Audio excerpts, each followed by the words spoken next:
Lecture du livre de Ellen G. White, intitulé L'histoire de la rédemption.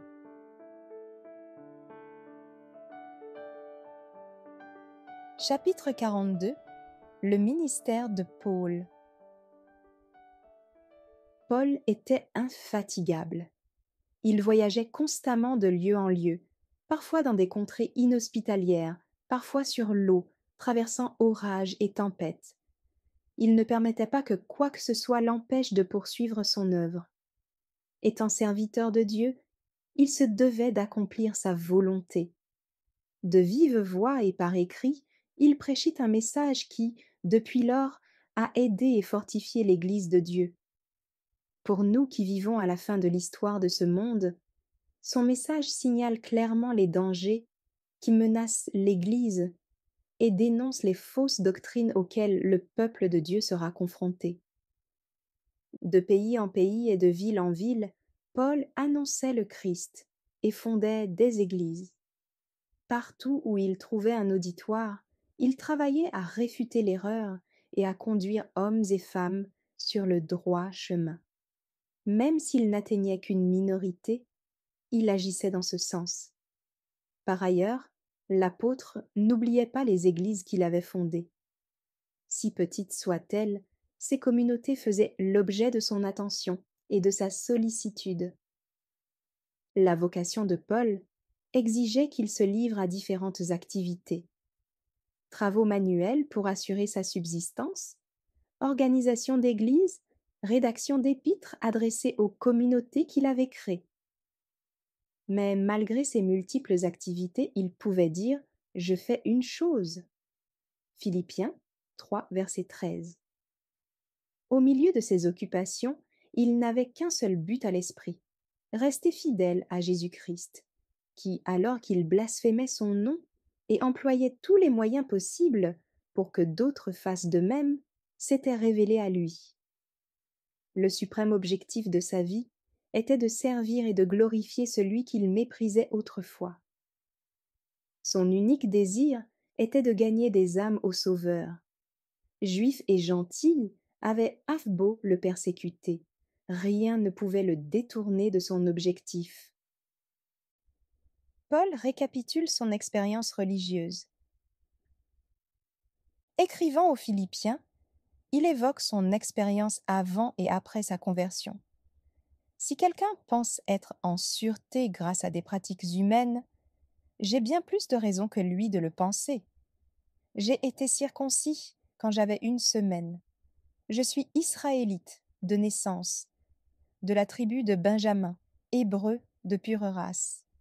En ce qui concerne la pratique de la loi juive, j'étais pharisien, et j'étais si zélé que je persécutais l'Église. En ce qui concerne la recherche d'une vie juste par l'obéissance aux commandements de la loi, on ne pouvait rien me reprocher. Philippiens 3, versets 4 à 6. Par ailleurs, il pouvait résumer ainsi le changement qui s'était produit en lui après sa conversion. Ce n'est pas seulement ses qualités, mais tout avantage que je considère comme une perte à cause de ce bien tellement supérieur, la connaissance de Jésus-Christ mon Seigneur. À cause de lui, je me suis débarrassé de tout avantage personnel. Je considère tout cela comme des déchets, afin de gagner le Christ et d'être parfaitement uni à lui. Je n'ai plus la prétention d'être juste grâce à mon obéissance à la loi. C'est par la foi au Christ que je suis juste, grâce à cette possibilité d'être juste qui vient de Dieu et que Dieu accorde à celui qui croit. Philippiens 3, versets 8 et 9.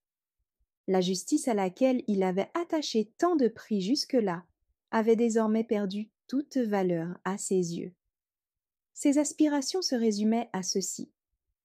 Tout ce que je désire, c'est de connaître le Christ et la puissance de sa résurrection, d'avoir part à ses souffrances et d'être rendu semblable à lui dans sa mort, avec l'espoir que je serai moi aussi ramené de la mort à la vie. Je ne prétends pas que j'ai déjà atteint le but ou que je sois déjà devenu parfait. Mais je continue à avancer pour m'efforcer de saisir le prix de la course, car Jésus-Christ m'a déjà saisi. Non, frère, je ne pense pas avoir déjà obtenu le prix. Mais je fais une chose, j'oublie ce qui est derrière moi et m'efforce d'atteindre ce qui est devant moi. Ainsi, je cours vers le but afin de gagner le prix que Dieu, par Jésus-Christ, nous appelle à recevoir là-haut. Philippiens 3, versets 10 à 14. Un homme capable de s'adapter aux circonstances. Considérons le comportement de Paul dans la prison de Philippe, où, malgré ses souffrances physiques, il rompt le silence de la nuit en chantant des louanges. Après que le tremblement de terre eut ouvert les portes de la prison, sa voix se fait de nouveau entendre pour adresser des paroles de réconfort au geôlier païen. « Ne te fais pas de mal, nous sommes tous ici. » Acte 16, verset 28. Autrement dit, tous les prisonniers étaient restés à leur place, grâce à la présence d'un de leurs co-détenus. Et le geôlier, convaincu de la réalité de la foi qui soutenait Paul, voulut connaître le chemin du salut et avec toute sa famille. Il se rallia au groupe des disciples du Christ persécuté. Remarquons son attitude à Athènes, dans l'Aréopage, lorsqu'il oppose la science à la science, la logique à la logique et la philosophie à la philosophie. Comment, avec un tact inspiré par l'amour divin, il désigne le Très-Haut comme le Dieu inconnu. Acte 17, verset 23. Que ses auditeurs adoraient sans le savoir. Comment, empruntant les paroles d'un de leurs poètes, ils présentent Dieu comme un père dont ils sont les enfants. En un temps où régnait l'esprit de caste et où les droits de l'homme étaient foulés aux pieds, Paul n'hésite pas à proclamer la grande vérité de la fraternité humaine en affirmant « Il, Dieu, a créé à partir d'un seul homme tous les peuples et les a établis sur toute la terre. » Acte 17, verset 26. Puis, il démontre comment, tel un long fil d'or qui parcourt l'histoire, la divine providence témoigne de sa grâce et de sa bonté envers les humains. Il a déterminé les temps fixés pour eux et les bornes de leur demeure, afin qu'ils cherchent Dieu pour le trouver si possible en tâtonnant. Or, il n'est pas loin de chacun de nous. Acte 17, versets 26 et 27. Le comportement de l'apôtre nous est aussi un exemple quand il fut traduit devant le gouverneur Festus et que le roi Agrippa, convaincu de la vérité de l'Évangile, déclara « Encore un peu, et par tes raisons, tu vas faire de moi un chrétien. » Acte 26, verset 28. Avec quelle courtoisie Paul, montrant ses chaînes, répondit au souverain « Qu'il faille peu ou beaucoup de temps, je prie Dieu que non seulement toi, mais encore vous tous qui m'écoutez aujourd'hui, vous deveniez tels que je suis, à l'exception de ces chaînes. » Acte 26, verset 29. Ainsi s'écoula sa vie, telle qu'il l'a décrit lui-même. Pendant mes nombreux voyages, j'ai connu les dangers des rivières qui débordent, les dangers des brigands, les dangers venant de mes compatriotes juifs et ceux causés par des non-juifs. J'ai été en danger dans les villes, en danger dans les lieux déserts, en danger sur la mer et en danger parmi de faux frères. J'ai connu des travaux pénibles et de dures épreuves. Souvent j'ai été privé de sommeil, j'ai eu faim et soif. Souvent j'ai été obligé de me passer de nourriture. J'ai souffert du froid et du manque de vêtements. 2 Corinthiens 11, versets 26 et 27. Quand on nous insulte, écrit-il encore, nous bénissons. Quand on nous persécute, nous supportons. Quand on dit du mal de nous, nous répondons avec bienveillance. 1 Corinthiens 4, versets 12 et 13. On nous attriste, et pourtant, nous sommes toujours joyeux. Nous paraissons pauvres, mais nous enrichissons beaucoup de gens. Nous paraissons ne rien avoir alors que, en réalité, nous possédons tout. 2 Corinthiens 6, verset 10. Paul, dans les chaînes. Bien que l'apôtre fût prisonnier pendant assez longtemps, le Seigneur accomplit une œuvre spéciale par son intermédiaire.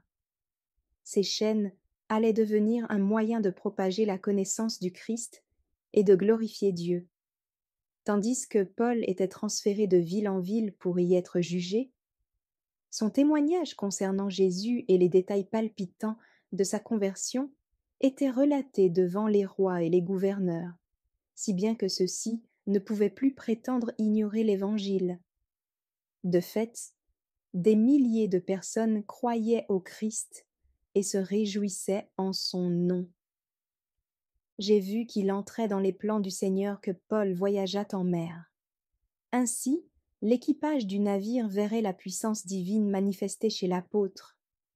Les païens entendraient annoncer le nom de Jésus, et beaucoup se convertiraient grâce à l'enseignement de Paul et en constatant les miracles qu'il accomplissait. Les rois et les gouverneurs étaient conquis par la logique de son raisonnement, par le dynamisme et la puissance du Saint-Esprit avec lesquels il prêchait Jésus et racontait les événements saillants de son expérience, au point d'acquérir la conviction que Jésus était le Fils de Dieu. Merci d'avoir écouté cette lecture. Si vous avez des questions ou des remarques sur le thème abordé, n'hésitez pas à les partager dans les commentaires et notre équipe ne manquera pas de les considérer. À bientôt sur lereste.org.